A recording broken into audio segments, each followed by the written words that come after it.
اور آج آپ شرکا سے خطاب فرمائیں بر محمد و آل محمد صلوات۔ آپ سے التماس ہے درود پڑھتے ہوئے تھوڑا آگے آ جائیں۔ بر محمد و آل محمد صلوات۔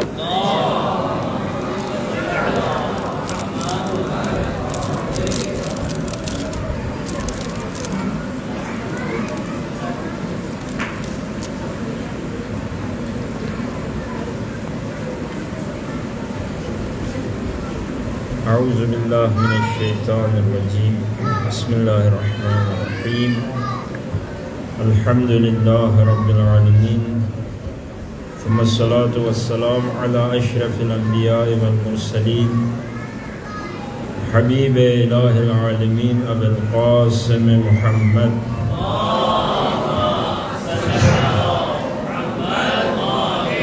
وعلی آلہ الطیبین الطاہرین المعصومین۔ اما بعد فقد قال اللہ الحکیم واللہ جعل لکم من انفسکم ازواجا وجعل لکم من ازواجکم بنین وحفدہ ورزقکم من الطیبات افبالباطل یؤمنون وبنعمت اللہ هم یکفرون۔ ایک درود بھیجے محمد و آل محمد۔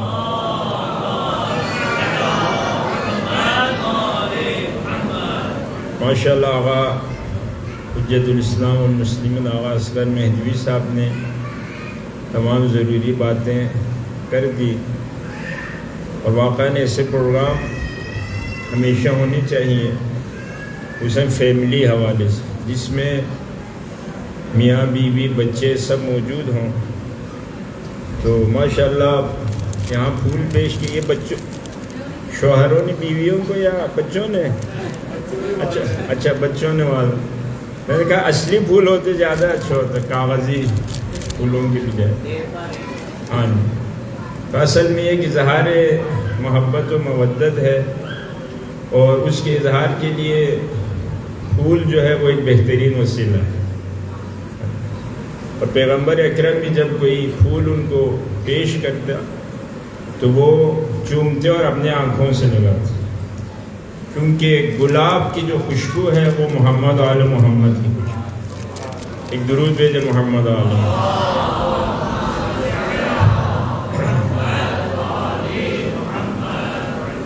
تو یہاں کیونکہ فیملی جمع ہے، میاں بیوی بھی ہیں اور بچے بھی، تو واقعاً فیملی اور اسرہ جس عربی میں کہا جاتا وہ انسان کی پہلی درسگاہ ہے، اور یہ سب سے اہم انسان کی زندگی میں ماں باپ اور وہ فیملی جس میں ایک بچے کی تربیت ہوتی ہے۔ اور اہل بیت نے اپنی زندگی میں اپنے عمل کے ساتھ نہ فقط قول کے ساتھ یا باتوں کے ذریعے بلکہ عملی طور پر ہمیں بتا دیا کہ ایک بہترین خاندان کسے کہا جائے، اور نمونہ کے طور پر اللہ نے بہترین خاندان محمد و آل محمد کے خاندان کو قرار دیا۔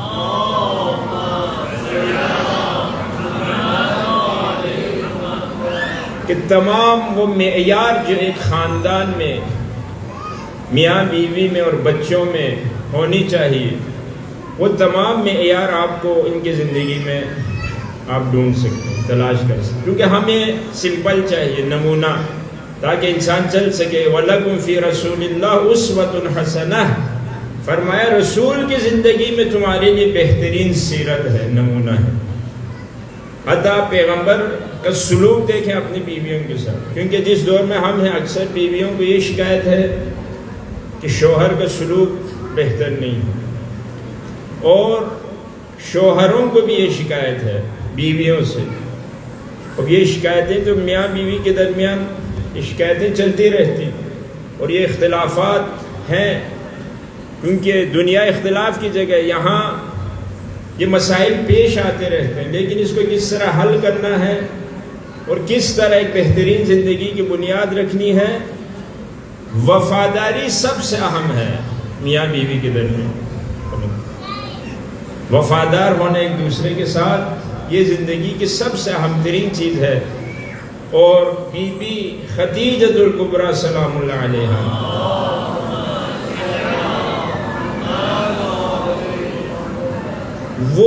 وفاداری کا نمونہ پیش کیا کہ تاریخ میں آج تک کوئی پیش نہ کر سکے۔ ماشاءاللہ یہاں اگر کوئی کسی بڑے خاندان سے ہو، مالدار خاندان سے ہو کوئی لڑکی، تو وہ ضرور اکثر نخرے والی ہوتی۔ بہت سی زندگیاں اس لیے تباہ ہوئی ہیں کہ لڑکی ایک امیر خاندان سے، لڑکا غریب یا درمیانے خاندان سے، اور لڑکی اکثر اپنے مال و دولت اور اپنے باپ کے دولت کا اظہار کر کہ میرے باپ اس طرح ہے، میرے بھائی ان گاڑیوں میں پھر ہمارے گھر میں یہ چیزیں تھی۔ اس مقایسے سے بہت سی زندگیاں کیا ہو جاتی ہیں، تباہ ہو جاتی ہیں۔ لیکن بی بی خدیجہ الکبریٰ نے، جو ملکۃ العرب، جن کے پاس سب سے عظیم سرمایہ ہے، جن کے تجارتی قافلے عرب میں مشہور ہیں، لیکن جب پیغمبر اکرم کے ساتھ عقد نکاح کیا، وہ وفاداری نبھائی کہ اپنا سب کچھ ان پہ قربان کر دیا، اور وفاداری کے حدود کے اس حد تک ہمیں بتایا کہ ایک وقت ایسا آیا کہ اپنے شوہر کی حمایت کے لیے اور ساتھ دینے کے لیے آدھے کھجور پہ بھی گزارا کیا۔ کس قدر ہے آج کل بہت سی زندگیوں میں عورتیں یا ہمیں سونا چاہیے، گاڑی چاہیے، مادی بیس پہ بہت زیادہ، لیکن بی بی خدیجہ نے جب پیغمبر کا انتخاب کیا، کس بیس پہ کیا؟ اس بیس پہ کہ یہ صادق و امین ہے، کہ عرب میں اس سے سچا اور امانت دار شخص کوئی نہیں۔ اسی لیے جب انہوں نے اپنا سب کچھ پیغمبر اکرم کے راہ میں دیا، اسلام کے راہ میں دیا، تو خدا نے کیا نعمت عطا کی؟ خدا نے سب سے عظیم ترین ہدیہ بی بی زہرا کی صورت میں ان کی گود میں رکھ دی۔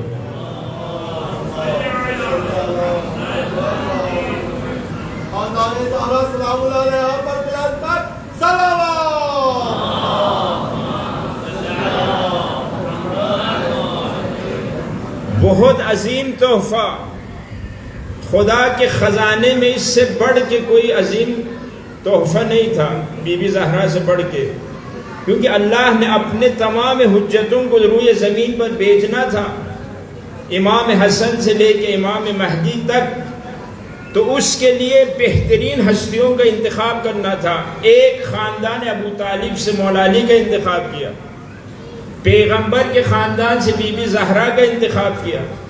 ان دو انوار کو جب اللہ نے آپس میں ملایا تو جنت کے جوانوں کا سردار اس دنیا میں، الحسن والحسین سیدہ شباب اہل اللہ اکبر۔ دیکھیں اللہ کی حجتیں، اگر کوئی سمجھ جائے اللہ کی حجت کیا ہے، روئے زمین پر خدا کا نمائندہ، بہت بڑی بات ہے، ترجمان الہی، اگر وہ راضی ہے تو خدا راضی ہے، وہ ناراض ہے تو خدا ناراض ہے۔ خدا نے ہر چیز کو اپنے حجتوں کے ذریعے دیکھنا ہے کہ جو ان کے ساتھ ہے وہ میرے ساتھ ہے، بیعت ان کے ہاتھ پر اللہ کی بیعت ہے۔ اللہ نے ان حجتوں کے لیے جب انتخاب کرنا تھا تو بہترین ہستی کا انتخاب کیا کہ میں اپنے حجتوں کو اس در سے بھیجوں، وہ در ہے فاطمہ زہرا کی۔ اس لیے فرمایا اِنَّا أَعْطَيْنَاكَ الْكَوْثَرَ، اے نبی ہر خیر جو اس کائنات میں ہے وہ فاطمہ زہرا، اور وہ ہم نے آپ کو عطا کیا۔ اسی لیے بیٹیاں اللہ کی رحمت ہیں۔ عرب میں ہمارے ہاں بھی بس اگر آپ دیکھیں بیٹیوں کی وہ عزت نہیں ہے، بہت سے طلاقیں اس بیس پہ ہیں کہ اس کی 3 بیٹیاں ہوئی۔ پہلی بات تو یہ ہے اصلاً یہ بیوی کے ہاتھ میں نہیں، ہمارے اختیار میں نہیں ہے جی۔ بیٹا یا بیٹی ہونا یہ اللہ کے اختیار میں ہے، خدا عطا کرتا ہے، اور بیٹی سب سے بڑی نعمت ہے، رحمت ہے۔ فرمایا جس گھر میں بیٹی ہو اس میں فرشتے 3 دفعہ نازل ہوتے ہیں ہر روز۔ اللہ اپنی 12 رحمتیں ہر روز بھیجتا ہے اس گھر میں جس گھر میں بیٹی ہو۔ فرمایا بیٹی کا ہونا عظیم عنایتوں میں سے اللہ کی، اگر کسی کی پہلی اولاد بیٹی ہو کیونکہ خدا نے مرد کا رزق عورت کے ساتھ رکھ دیا ہے. یاد رکھیے، جس کے گھر میں بیٹیاں ہوں اللہ زیادہ عنایت کرتا ہے، زیادہ نظر کرتا ہے. اس انسان کے کاروبار میں برکت اسی کی وجہ سے ہے، وہ سمجھتا نہیں ہے. بہت سے بیٹوں کی تمنا میں اپنے بیویوں کے ساتھ الجھ جاتے. یہ ایک عجیب فکر ہے، یہ ایک عجیب سوچ ہے جو ہمارے معاشرے میں اگر آپ دیکھیں آج کل یہ خدا عطا کرتا ہے. یاد رکھیے یہ اللہ کے ہاتھ میں، ہمارے ہاتھ میں نہیں ہے. پیغمبر اکرم کو اللہ نے بیٹے دے کے واپس لے لیے، لیکن ایک بیٹی رکھ دی کہ امام زمان فرماتے ہیں فاطمہ زہرا میں ہم سب کے لیے نمونہ ہے. وفی فاطمہ اسوۃ حسنہ، فاطمہ زہرا کی زندگی میں نہ فقط لوگوں کے لیے، ہم اماموں کے لیے بھی سیرت ہے، روش ہے، طریقہ ہے. آج کل جن کے بیٹیوں کے حوالے سے، عورتوں کے حوالے سے اکثر لوگ بیوی کے حقوق کو نہیں جانتے. ذہن میں یہ ہے کہ بیوی گھر کی خدمت کے لیے لائی گئی ہے، جبکہ یہ تصور ہی کیا ہے؟ غلط. یہ ایسا ہے اصلاً بیوی فقہی طور پہ اگر آپ دیکھیں، قانون الہی میں دیکھیں، اس کو فقط دو جگہوں پہ اطاعت فرض ہے شوہر کی. ایک گھر سے باہر جانے میں شوہر کی اطاعت واجب، شوہر کہے نہیں جانا تو نہیں جا سکتے. ایک ازدواجی فرائض میں. باقی کسی چیز میں بیوی پہ واجب نہیں ہے شوہر کی کیا کرے. ہمارے دیکھیں کنسپٹ ایک غلط تصور بنا ہوا، وہ بیوی اخلاقی طور پر گھر کا کام کرتی ہے، کیونکہ زندگی چلانے کے لیے دونوں کو ساتھ دینا پڑے گا. اگر شوہر ایسا حکم نہیں دے سکتا بیوی کو کہ مثلا میرے کپڑے، مگر شوہر خدا ہے یا شوہر نبی ہے، رسول ہے کہ وہ حکم دے. خدا نے حکم دینے کا اختیار اپنے ہاتھ میں رکھا ہے. شوہر بیوی کو حکم نہیں دے سکتا بلکہ درخواست کر سکتا. یہ یاد رکھیے، یہ ہمارے پاکستان ہے یا یہ معاشرہ جہاں اکثر عورتوں کا اپنے حقوق کا علم نہیں ہے. حتیٰ کپڑے دھونا، چائے، کوئی بیوی کے ذمہ داریوں میں نہیں ہے، شوہر نہیں کہہ سکتے. وہ بیوی اخلاقی طور پر، اسی لیے فرمایا شوہر کبھی بھی بیوی کے حقوق کو صحیح طور پر اگر وہ حق ادا کرنا چاہیے، صبح سے شام تک ایک پاؤں پہ کھڑی ہے. اس لیے کیا فرمایا؟ 1 گھنٹہ بیوی کے خدمت کرنا گھر میں، یعنی ساتھ دینا، برتن دھونے میں، جھاڑو لگانے میں. میں نے ایک دن بیٹھ کے جھاڑو لگانا شروع کر دیا، 2 دن کمر میں درد رہا. انسان جھاڑو بیٹھ کے آگے، میں نے کہا ماشاءاللہ، یا کھڑے ہو کہ آپ برتن دھوئے ذرا. دھوتے انسان ایک دم پاؤں ہی سن ہو جاتا ہے کھڑے. وہاں انسان سمجھ جاتا ہے کہ واقعاً یہ بیویاں، یہ خواتین اس گرمی میں، اس لیے فرمایا ان کی خدمت کرنا 1000 سال کی بندگی سے بہتر ہے، 1000 حج سے. ماشاءاللہ ہم آئے ہیں بال بھی منڈا کے، ہمارے درمیان بھی حاجی بیٹھے ہوئے ہیں ماشاءاللہ، دو اور حاجی بھی بیٹھے ہوئے ہمارے. فرمایا 1000 حج سے، 1000 عمروں سے 1 گھنٹہ بیوی کی خدمت کرنا کیا ہے. دیکھیں کیسے معیار اسلام نے بنائے ہوئے ہیں. اگر سمجھ، زندگی کی بنیاد محبت پہ ہے. یاد رکھیں، عشق سے اور محبت سے بڑھ کے کوئی چیز محبت پیغمبر سے. پیغمبر کس قدر بیوی خدیجہ سے محبت کرتے. آپ ان کے جملات میں دیکھیں، جب بھی کوئی بیوی خدیجہ کا نام لیتا پیغمبر کی آنکھوں میں آنسو آ جاتے. کس قدر محبت ہے آپ.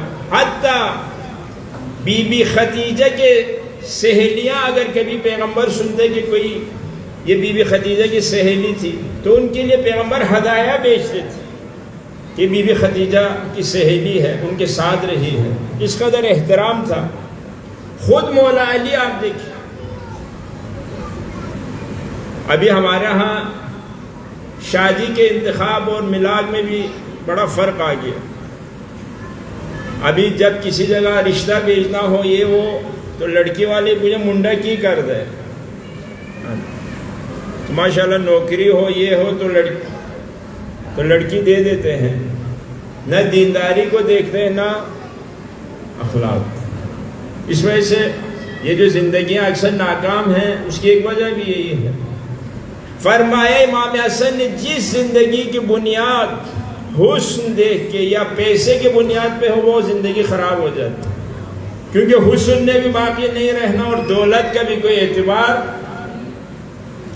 لیکن جن زندگیوں کی بنیاد دو چیزوں پہ ہو، فرمایا وہ ہمیشہ کامیاب، ایک دینداری اور ایک اخلاق۔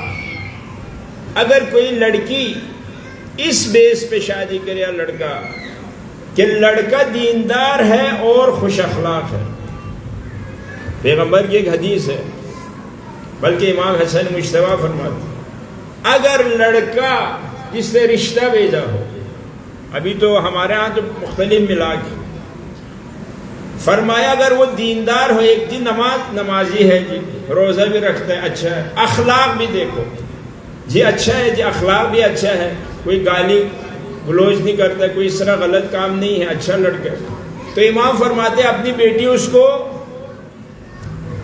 اگر تم نے نہ دیا، بہت سے لڑکیاں جو پہلے رشتہ ان کو آتا ہے، مثلا کوئی بھی رشتہ لڑکے، یہ لڑکا تو بڑا اچھا تھا لیکن دنیا میں سے اس کے پاس کم تھا، وہ اکثر لٹک جاتی ہیں وہ لڑکی، بعد میں رشتے یا جو رشتے بھی آئے وہ کیا ہو جاتے ہیں بعد میں، کیوں؟ اس کی وجہ یہ ہے پہلے جو رشتہ ایک اللہ نے اچھا بیچ دیا تھا اس کو انہوں نے ریجیکٹ کر دیا، فقط اس بیس پہ کہ اس کے پاس دنیا نہیں ہے۔ اب جو رشتے آتے ہیں وہ کیا ہو جاتے ہیں جی، گل ہوئی سی پھر آئے نہیں، پھر اس کا اثر ہے، بہت اثرات ہے۔ فرمایا اگر دینداری اور اخلاق کو دیکھو تو فوراً دے دو، لڑکا با اخلاق ہے اور دیندار بھی ہے، دے دو۔ اگر نہ دیا تو امام فرماتے ہیں پھر اس خاندان میں ایک فساد کے لیے تیار ہو جاؤ۔ دیکھیں عمریں آ جاتی ہیں لڑکیوں کی، اس طرح رہ جاتی ہیں بیچاری۔ ابھی کتنے لڑکیاں ہیں ان کی ایج ماشاءاللہ آغا اصغر مہدوی نے یہاں عجیب غریب مشورے دے رہے تھے ماشاءاللہ۔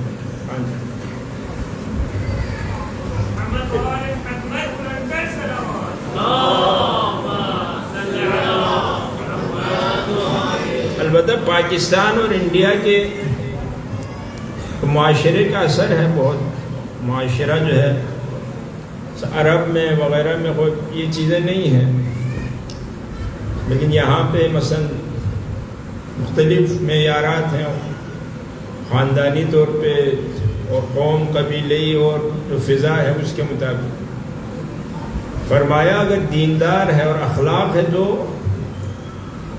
دینا چاہیے۔ خدا اگر کوئی اس بیس پہ اپنی بیٹی کو کسی کو دے کہ یہ دیندار ہے اور اخلاق ہے تو خدا بعد میں بہت عنایت کرتا۔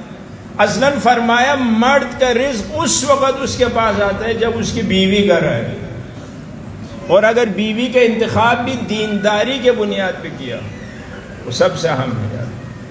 حتیٰ فرمایا کہ بیوی کی اہمیت اس قدر زیادہ ہے کہ جب دلہن گھر آئے تو گھر کے دروازے پہ اس کے پاؤں دو، اس قدر اہم۔ ماشاءاللہ جو دلہا نے جو 20-25 سال میں بلائیں گھر میں جمع کی ہوئی تھی، فرمایا دلہن کے پاؤں دو کہ وہ چھڑکاؤ کونوں میں، ساری بلائیں گھر سے نہیں، ساس کہتی ساری بلائیں گئی، ہاں جی وڈی بلا آ گئی۔ خواجہ صاحب کو زیادہ تجربہ ہے، وہ اب ہم انسان کہتے ہیں، لیکن آپ بہت کم کوارے دیکھیں گے جو ترقی یافتہ، اکثر کوارے آپ دیکھیں یا نفسیاتی مریض ہیں جن کی عمریں آگے بھی، یا ہمیشہ پریشان ہیں، یا اکثر آپ دیکھیں ان کی زندگی کیوں خدا نے مرد اور عورت کو ایک دوسرے کے لیے بنایا ہے۔ آدم کو جب خدا نے جدا کیا کئی سال روتا رہا وہ حوا کے، کس قدر محبت تھی آدم کو حوا سے، اور روایت میں ہے کہ ہم نے آدم کے پسلی سے، پہلو سے حوا کو نکالا۔ ماشاءاللہ کسی نے کہا یہ پہلو سے، جیب بھی پہلو میں، تو عورت بھی پہلو سے شوہر کے جیب میں ہاتھ ڈال کے رکھی۔ لیکن محبت کی بھی ہر نبی کو آپ دیکھیں وہ اپنی فیملی سے بہت زیادہ محبت تھی۔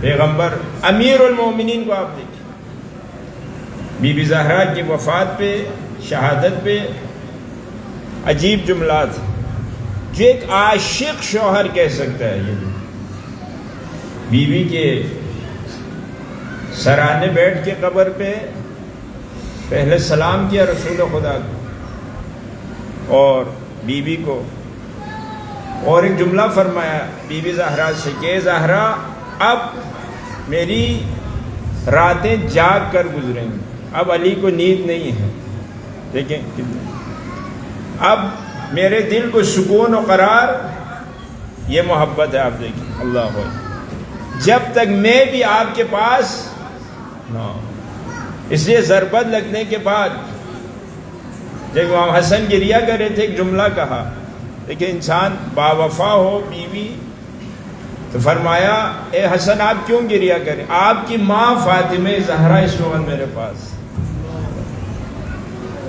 محبت کریں، محبت کوئی مشکل نہیں ہے۔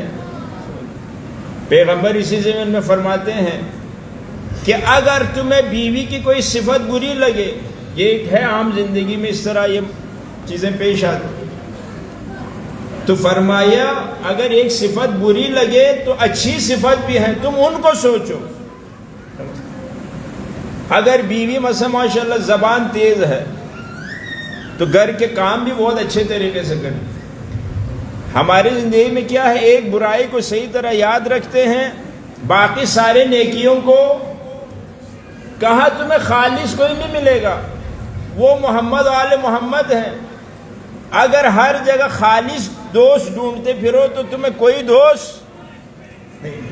اس لیے فرمایا عیب ہر ایک میں ہے، یاد رکھیں، شوہر میں مگر عیب نہیں ہے، اگر بیوی میں بھی ہے تو فرمایا تم اسی کو ٹارگٹ نہ کرو، فوکس نہ کرو، اس کے اندر اور بھی اچھی نیکیاں ہیں، تم ان کو بھی دیکھو۔ اسی لیے میاں بیوی کے بارے میں یہ جملہ ہے، اگر خاندان کو وہ چلانا چاہے، صبر سب سے اہم چیز ہے، یاد رکھیں۔ اگر کوئی بد اخلاق شوہر کو اللہ کی خاطر برداشت کرے تو پیغمبر کیا فرماتے ہیں، وہ عورت اہل بہشت میں سے ہے، اور اگر کوئی شوہر بد اخلاق بیوی کو، تیز زبان اس کو برداشت کرے تو وہ اہل بہشت میں سے۔ ہمارے ایک بہت بڑے عارف گزرے، لیکن ہم چونکہ انا پرستی زیادہ آ گئی ہے، نفس پرستی زیادہ آ گئی ہے، تحمل اور برداشت کم ہے، جس میں صبر آ جائے وہ کیا ہے جی، نوح کی بیوی نے کتنا تنگ کیا، نوح نبی ہے۔ ابھی بہت سے لوگ شکایت کرتے ہیں جی، جبکہ میں نے دیکھا ماشاءاللہ عرب اور ایرانی عورتوں سے ہماری عورتیں 1000 درجہ کیا ہیں، بہتر ہیں، ہم ان کے ساتھ رہے ہیں۔ ایک دفعہ میں ایران میں تھا، شوہر نے مار کے بیوی کو بیوی نے مار کے شوہر کو باہر نکال، بیچارے ایک بنیان پہن کے گلی میں کھڑا تھا۔ آپ پہ اس طرح نہیں ہے نوبت، ڈرتے ہیں مثلاً اکثر، لیکن یہاں بہت ماشاءاللہ میں نے دیکھا، واقعاً پاکستان میں بہترین خواتین ہیں، بہترین ماں، وفاداری میں، خدمت میں، صاحب جی ہاں جی۔ وہاں تو بعض ملکوں میں تو آپ دیکھیں عورتیں تسمہ بھی شوہر سے بنواتی ہیں، خود کھڑی رہ کے وہ بیچارہ جھک کے ان کے، ہاں جی۔ ہماری عورتیں بہت واقعاً وفادار باعزت. خدا نے نوح کی بیوی نے کتنا تنگ کیا. بس میں 4:30 تک ختم کروں، کیونکہ آج کل بھی میاں بیوی طلاقیں بھی بہت ہیں. شکر ہے میری بیگم نہیں ہے. آپ اس کا اردو میں اچھا لائن سننا رہی ہے، کیونکہ واقعاً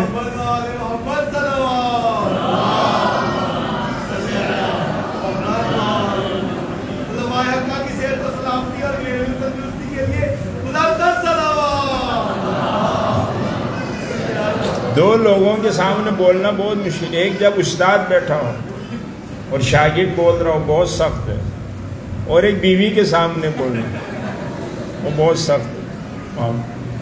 تو نوح کی بیوی نے بہت تنگ کیا. نبی ہے، بہت سے لوگ سمجھتے ہیں جی کہ مثلا نبی ہے تو ماشاءاللہ بیوی بھی بہت سوچ ہے، لیکن اور اس کی وجہ سے بیٹا بھی بگڑ گیا. اللہ کبھی اولاد کے بگڑنے میں ماں باپ کا کبھی پیار حد سے زیادہ. ابھی موقع نہیں ہے ابھی ہم. تو نوح نے ایک جملہ کہا، کسی نوح سے کہا اس کو فارغ کرو نوح کو. تو نوح کا ایک جملہ تھا کہ اسی کی وجہ سے تو مجھے صبر کرنا آیا ہے. بیوی جس قدر تنگ کرتی نوح اتنا ہی صبر کرتا. کہا اللہ مجھے اس کا اجر عطا کرے. فیملی شیخ مرتضیٰ انصاری کتنا علم میں اس جیسا نہیں پہنچا کوئی علم. آج بھی 200 سال ہو گئے ان کو، آج بھی کوئی مرجع اس وقت تک اجتہاد نہیں کر سکتا جب تک اس کے بغل میں شیخ مرتضیٰ انصاری کی 2 کتاب رسائل اور مقاصد نہ ہو.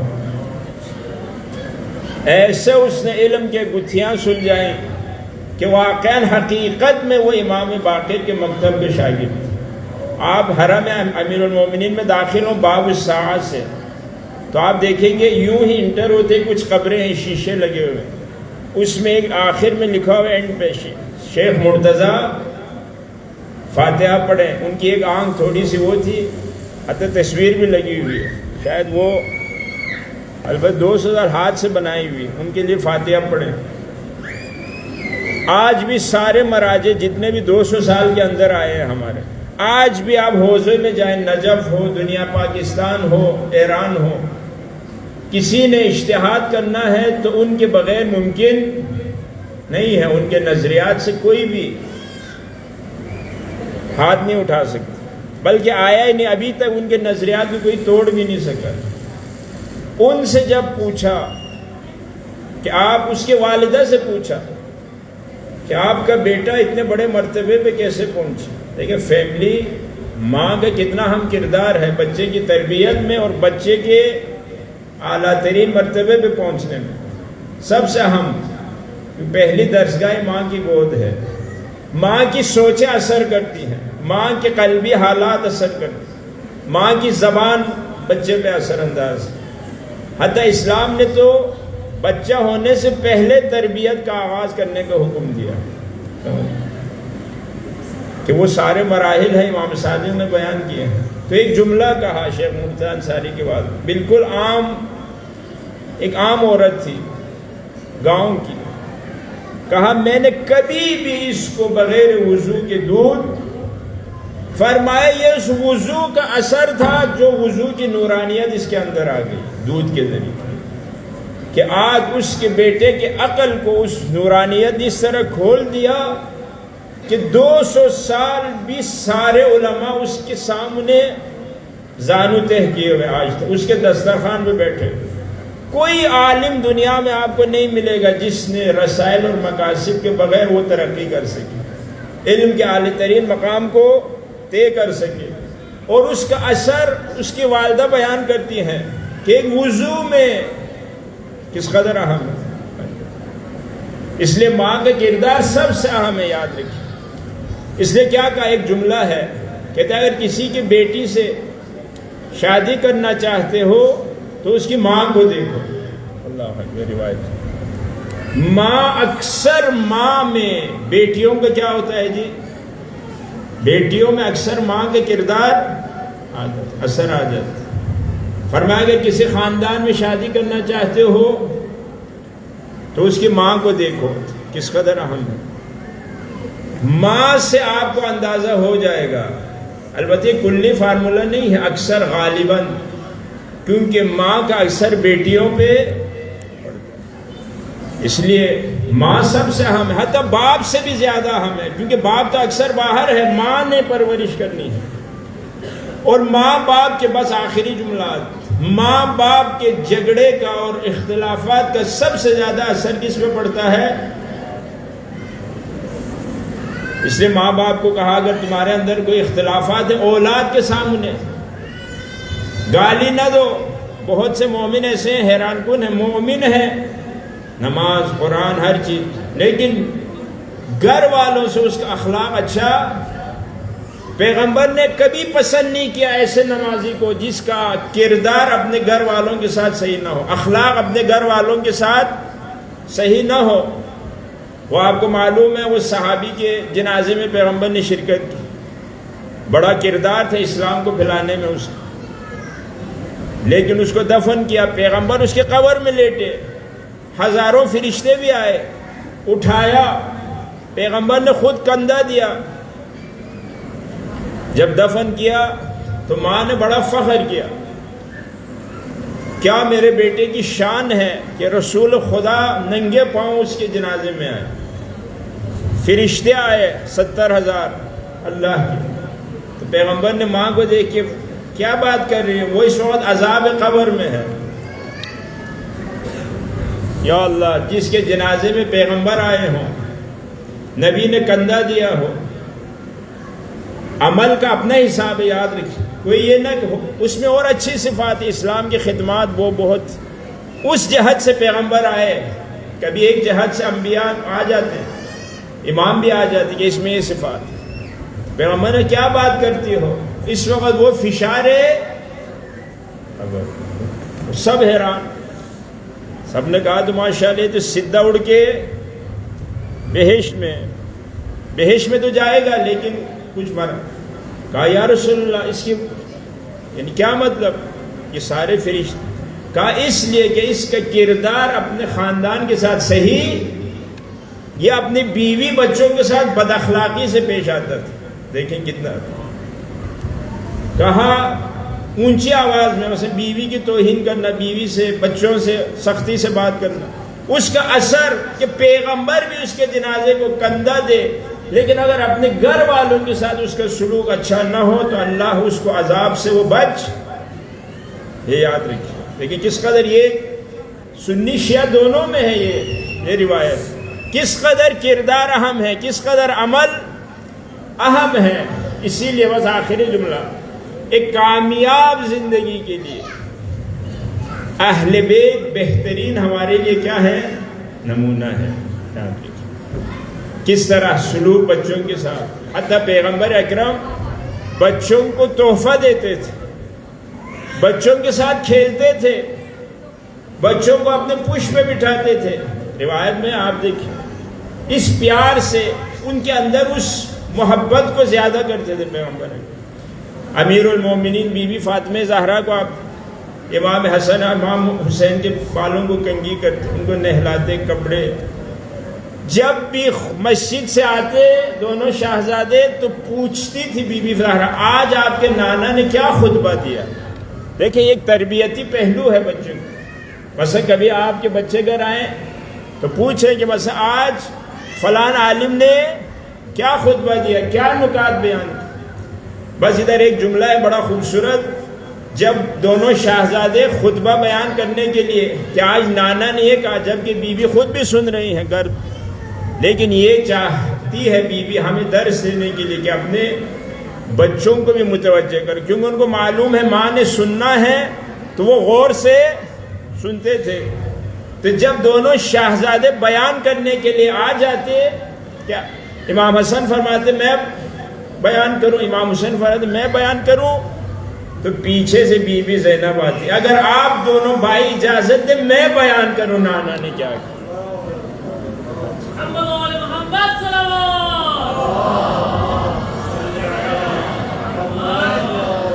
اور کیسی بیٹی، اللہ اکبر، بی بی زینب کبریٰ کہ تاریخ میں ایسی بیٹی نہیں ہے. زینب اب باپ کی زینت، اور واقعاً امیر المومنین کی زینت بی بی زینب کبریٰ ہے کہ امام زمان سارے ائمہ فخر کرتے ہیں بی بی زینب. امام حسین کا پیغام پہنچا ہے. یہ کس کی تربیت کا اثر تھا؟ بی بی فاطمہ زہرا کی تربیت کا اثر، کہ ان کو فاطمہ ثانی کہا جاتا ہے. بی بی زینب کس طرح ماں کا اثر، اللہ اکبر. یہ بیٹیاں بھی اگر ماں ان کی صحیح تربیت کریں، علماء کے ساتھ مربوط رہیں، مسجدوں میں آئے. مصیبت یہ ہماری مسجدوں کو مردوں کے لیے بنایا گیا ہے. جب میرے پردادا آئے تو انہوں نے ادھر خواتین کو بھی بلایا مسجد. تصور نہیں تھا کسی کے عورت کہاں ہے جی. اس وقت 1952-51 میں جب آئے تو جب اس مسجد کو بنایا تو آغا صاحب نے اوپر خواتین کے لیے کہا ان کو بھی نماز کے لیے آنے. تو بعض لوگوں جی عورت مسجد میں کیا کام.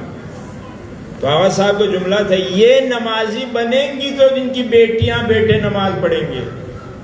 کتنا اچھا جملہ. اس لیے آپ بہت سے مساجد میں جائیں، شاید اکثر مساجد میں خواتین نہیں آتی، لیکن اس مسجد میں آپ تشریف لائیں، یہ بلکہ مردوں سے زیادہ خواتین اگر درس سنیں، خواتین اگر نمازی بنے تو وہ اپنے بچوں کی بہتر تربیت کر سکے، بہتر ان کی طرف توجہ رکھ سکے. ماں نماز نہ پڑھے بیٹی بھی نہیں پڑھے گی، ماں حجاب نہ کرے بیٹی بھی نہیں کرے گی. یاد رکھیں یہ اثرات ہیں. بس یہ آخری جملہ کہ اہل بیت کی زندگی بہترین نمونہ ہے، اور ماؤں پر لازم ہے کہ اب محرم بھی نزدیک ہے کہ وہ سیرت فاطمہ زہرا کا ضرور مطالعہ کریں، اور خصوصاً سیرت زینب کبریٰ اس دور میں زیادہ ضروری ہے. کیونکہ ماؤں کا فرض فقط نماز روزہ سکھانا نہیں ہے، بلکہ اس دور کے ماؤں کی سب سے اہم ذمہ داری کیا ہے کہ اپنے بچوں کو امام زمان کے سپاہی بنانے کی نیت سے تربیت کرنا. یہ سب سے اہم ہے. اب آپ کے گود میں جو بچے ہیں یا 3 سال 4 سال 5 سال یا 2، سمجھے یہ سب کس کی ہم تربیت کر رہے ہیں؟ امام زمان کے سپاہیوں کی. یہ اس نیت سے آپ لوگوں نے اب تربیت کرنی ہے. کیونکہ امام زمان جب امام خمینی سے پوچھا انقلاب کے وقت تمہارے سپاہی کہاں ہیں، جب 1960-61 میں اپنی تحریک کا آغاز کیا تو ایک جملہ کہا تھا انہوں نے، اس وقت میرے سپاہی ماؤں کی گود میں ہیں. وہ وہی بچے جو 1 سال 2 سال کے تھے، اور جب انقلاب آیا 1979 میں وہ سارے 18 20 21 سال کے ہو چکے تھے، اور سب سے زیادہ قربانی بھی 8 سال جنگ میں انہوں نے دی. نہیں بچی 80% شہداء کی عمر ایران عراق جنگ میں 13 سے لے کے 25 کے درمیان تھے. وہی جملہ میرے سپاہی ماؤں کے گود میں ہے. اس وقت آپ کے گود میں اور آپ کے گھر میں جتنے بچے ہیں، بیٹے بیٹیاں ہیں، ان سب کو آپ نے آخر الزمان کو نظر میں رکھ کے، سیاسی اور عالمی حالات کو نظر میں رکھ کے، امام زمان کے سپاہی کے عنوان سے آپ نے ان کی کیا کرنا ہے؟ تربیت. نہ فقط ان کو نمازی بنانا ہے، نہ فقط روزہ دار، بلکہ ان کو اس بات کا ان کے ذہن میں آپ نے ڈالنا ہے کہ کل اگر امام زمان آئے اور تمہیں بلائیں تو سب سے پہلے صفوں میں تم لوگوں کو ہونا چاہیے. کہ جو ہم زیارت میں بھی پڑھتے ہیں، ایک کاش ہم بھی آپ کے ساتھ ہوتے شہداء کربلا کے ساتھ، ہم بھی اپنے جانوں کو آپ پر قربان کریں. یہ سب سے اہم نقطہ ہے جو اس دور میں اور اس زمانے میں آپ باپ نے بھی اور ماؤں نے بھی، کیونکہ حالات بہت خراب ہیں. امام زمان کی ظہور کی نشانیاں بہت حد تک آ چکی ہیں، اور امام کا ظہور اچانک ہونا ہے. یہ نہیں کہ ہمیں پتہ چلے. فرمایا لوگ اسی طرح اپنے کاموں میں مصروف ہوں گے، امام زمان آئیں گے تو آپ پہ سب سے اہم ذمہ داری ماؤں پہ اس وقت. کہ انہوں نے ایسے بچوں کی تربیت کرنی ہے جنہوں نے مشرق سے مغرب تک امام زمان کی حکومت اور ولایت کو قائم کرنا ہے. اس لیے آپ کی ذمہ داری سب سے اہم ہے. اور یہ بیداری اب اللہ کے فضل سے اللہ نے ہمیں 40 کے نام پہ ایک نعمت عطا کی ہے. 40واں اس کو آپ نے اس سال ابھی نزدیک ہے محرم کے بعد، اس میں آپ نے بڑھ چڑھ کے حصہ لینا ہے. جو کربلا کے 40 میں نہ پہنچ سکے وہ پاکستان کے 40 میں ضرور شرکت کرے. اور پاکستان کے 40 کے پیچھے خاص ایک فکر ہے جو خود امام زمان نے عطا کیا ہے، اور اس میں امام زمان اس 40 کے ذریعے اپنے فوج اور سپاہیوں کو تیار کر رہا ہے اور ان کو سکھا رہا ہے کس طرح حسین کے نام پہ گھروں سے نکلنا ہے. کہ کل اگر استکبار سے، دجالی طاقتوں سے، دنیا میں موجود سیاسی نظاموں سے ٹکرانا ہے تو اس کے لیے تربیت ہمیں 40 کے ذریعے دی جا رہی ہے کہ جس طرح تم 40 کے لیے ہر شخص نکل آتا ہے بچوں تک کو لے کے، کل امام زمان ہے اسی طرح اپنے گھروں سے نکلنا ہے آپ لوگوں نے. لبیک یا مہدی، لبیک یا مہدی، لبیک یا مہدی، لبیک یا مہدی. اے رسول امام زمان علیہ السلام بلند صلوات. فقط دعائے ندبہ پڑھنے سے یا زیارت عاشورہ پڑھنے سے یا 2 شعر پڑھنے سے امام نہیں آئیں گے جب تک پریکٹیکلی ہم باہر نہ نکلیں. اللہم صلی علی محمد وآل محمد. عید کا بھی دن ہے، مباہلہ کا بھی دن ہے، اور اسلام کی حقانیت اور اہل بیت کی حقانیت کے دن ہے. اور پیغمبر نے مباہلے میں اپنے اس خاندان کو لا کر یہ بتا دیا کہ دنیا کا پاک ترین اور خدا کا پسندیدہ ترین خاندان محمد و آل محمد کا خاندان. کہ جب عیسائیوں نے حق و باطل کے لیے ہر دلیل کو رد کیا تو کہا بد دعا دیتے ایک دوسرے کو. تو کیا دیکھا، سارے پادری تیار ہیں، بیٹھے ہیں. اچانک کیا منظر دیکھا، پیغمبر 5 ہستیوں کے ساتھ آ رہے ہیں، شہید کربلا کو گود میں اٹھائے. اللہ منظر آپ دیکھیں، کیا خوبصورت منظر ہے. انہوں نے سمجھا شاید تمام اصحاب کے ساتھ تلوار لے کے، ہزاروں لوگوں کے ساتھ، کسی کو نہیں لے کے آئے. آپ مسجد مباہلہ مدینہ جائیں انشاءاللہ، اللہ نصیب کرے، آپ دیکھیں گے مدینہ سے تھوڑا باہر ہے، وہاں پیدل بھی جا سکتے ہیں. وہاں سب کھڑے ہیں اور شہر کی طرف دیکھ رہے ہیں. اچانک دیکھا پیغمبر کا وجود جس طرح سورج طلوع کرتا ہے، اور اس گود میں شہید کربلا، اور ایک ہاتھ سے امام حسن مجتبیٰ کا ہاتھ پکڑا ہو، پیچھے بی بی زہرا ہے اور بی بی زہرا کے پیچھے علی ہے. تو کیا کہا، فوراً ہاتھ اٹھا دیا. کہا ایسے ہستیاں میں دیکھ رہا ہوں، اگر انہوں نے ہاتھ اٹھایا تو ہم سب ہلاک ہو جائیں. یہ حقانیت اسلام، اس خاندان کی حقانیت کی سب سے بڑی دلیل ہے. اور اللہ نے آپ کو ان سے جوڑ دیا ہے. یہ اس سے بھی اللہ کی ایک عظیم آپ پہ نعمت ہے کہ آپ کا تعلق خاندان محمد و آل محمد سے، عظیم ہستیوں سے، کامل ہستیوں سے. متوسل ہوتے ہیں اس دن میں تمام حجتوں کی ماں فاطمہ زہرا سے، کیونکہ ہمارے سلوک میں بھی 2 طریقہ ہے. بعض لوگ توسلی اللہ سے قرب حاصل کرتے ہیں ائموں کے ذریعے، بعض لوگ توحیدی طریقے سے حاصل کرتے ہیں. توسل کرتے ہیں ہم بی بی فاطمہ زہرا سے، خدا کی سب سے بڑی حجت سے، جو اماموں پہ بھی حجت ہے. اور اس بی بی کے حضور ہم اپنے تمام حاجات کو پیش کرتے ہیں، اور ان ہمارے جو مائیں بہنیں بیٹیاں ہیں ان کے حاجات کو بھی، اور آپ تمام مومنین کے حاجات کو بھی. تمام مریضوں کو بی بی فاطمہ زہرا کی چادر کے سائے میں رکھ دیتے ہیں. حسن جو مریض جنہوں نے التماس سے دعا کہا، اور 40 کے لیے بی بی فاطمہ زہرا سے درخواست کریں گے کہ ان سب کے نام حسین کے 40 میں لکھ دیں.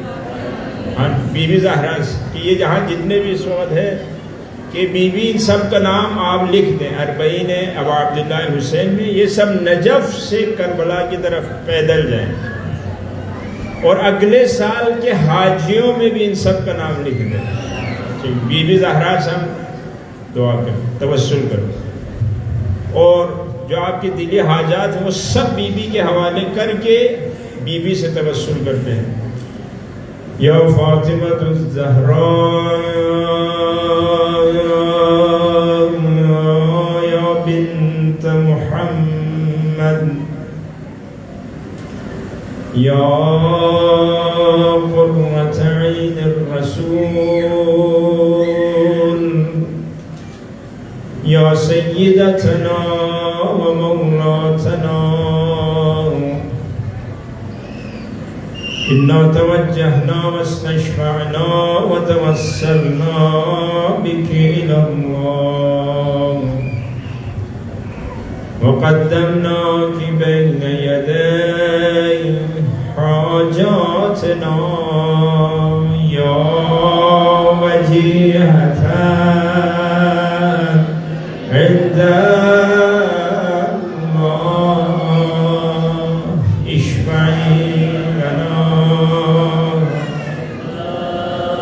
تمام مریضوں کے لیے یا وجیہتا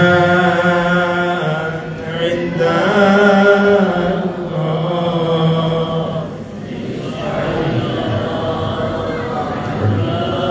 اگر آپ کی کوئی بہت بڑی حاجت ہے، پریشانی ہے، کوئی ایسی پریشانی غم جس نے جگڑ رکھا ہے انسان، بی بی زہرا کی توسل سے اور ان کی برکت سے وہ سب غم دور ہو جائیں گے. بی بی کا ایک اشارہ ہو جائے تو سارے غم دور ہو جائیں گے. ایک اور توسل، اپنی کوئی بڑی حاجت پر، یا کسی کو کوئی درد ہے جو نہیں چھوڑ رہا، کوئی ایسی پریشانی یا اولاد کے حوالے سے، مال دولت دنیا کسی بھی حوالے سے، تو بی بی کے چادر کے کونے کو پکڑ کے توسل کریں. یا وجیہتا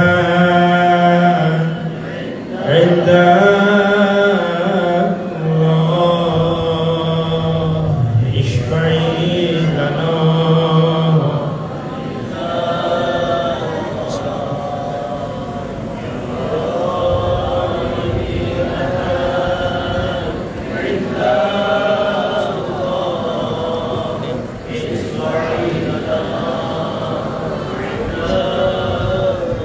اللہم صلی علی محمد و آل محمد. پروردگار اس عبادت کو اپنی بارگاہ میں قبول و منظور فرما.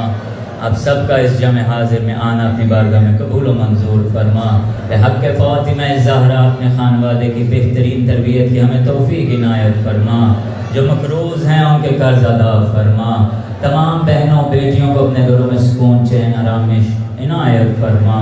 پروردگار جوانوں کے مستقبل کو روشن فرما. یا الہ العالمین تجھے تیری عزت کا واسطہ ان تمام مومنین کا رزق اگر آسمانوں میں ہے نازل فرما، زمین میں ہے ظاہر فرما، دور ہے نزدیک فرما، نزدیک ہے آسانی سے عنایت فرما. پروردگارہ ان جوانوں کو اپنے ماں باپ کی خدمت کی توفیق عنایت فرما. جتنا دین جانتے ہیں اس پہ عمل کرنے کی توفیق عنایت فرما. موت پر حق کے عاقبت بخیر فرما. اس فیملی سمپوزیم کو منعقد کرنے کے لیے جس نے دامے در میں سخن قدم میں حصہ لیا، تعاون کیا، پروردگارہ کی توفیقات خیر میں اضافہ فرما. پروردگارہ اس مسجد کو اسی طرح سے تربیت اور علم کا گہوارہ بنا. پروردگارہ پالنے والے تجھے واسطہ محمد اور آل محمد، جو میری مائیں بہنیں بیٹیاں پریشان ہیں ان کی پریشانی کو دور فرما. جو مریض ہیں انہیں شفا کامل و عاجل عنایت فرما. پروردگارہ تمام مرحومین کو غریق رحمت فرما. استاد محترم کا آج برسی کا بھی دن ہے. پروردگارہ تجھے واسطہ محمد اور آل محمد کا اس بہترین اور شفیق استاد کو کروٹ کروٹ جنت نصیب فرما. اعلیٰ علیین میں جگہ عنایت فرما. جوار حضرت فاطمہ زہرا میں جگہ عنایت فرما. پروردگارہ اس خانوادے کو ہر قسم کے شر شیاطین، شر حاسدین و معاونین حاسدین سے محفوظ فرما. ہم سب کے گھروں پہ نظر کرم خاص امام زمان عنایت فرما. امام زمان کے قلب مطہر کو ہم سے راضی و خوشنود فرما. موت پر حق شہادت کی عظیم موت عنایت فرما. کربلا میں اب عبداللہ الحسین کی زیارت اربعین پہ نصیب فرما. حج و عمرہ کی سعادت نصیب فرما. ماہ محرم میں اب عبداللہ الحسین کے معرفت کے ساتھ آنسو بہانے کی توفیق عنایت فرما. ربنا تقبل منا انک انت السمیع العلیم. آمین یا رب العالمین برحمتک یا ارحم الراحمین. تمام مرد حضرات سے گزارش ہے کہ وہ آپ بیٹھے رہیں گے. امام زمان کی بارگاہ میں آپ ہدیہ تبریک پیش کریں گے. انتظامیہ سے گزارش ہے کہ خواتین کو انتہائی منظم انداز سے وہ رخصت کریں. آپ کی تشریف آوری کا بے حد شکریہ. جو ساتھ آئے ہوئے ہیں وہ باہر مسجد کے باہر انتظار میں رہیں. بس جیسے ہی آپ مسجد کے صحن کو چھوڑ دیں گے یہاں سے مرد حضرات باہر جانا شروع ہو جائیں گے. آپ سے گزارش ہے انتہائی منظم انداز میں آپ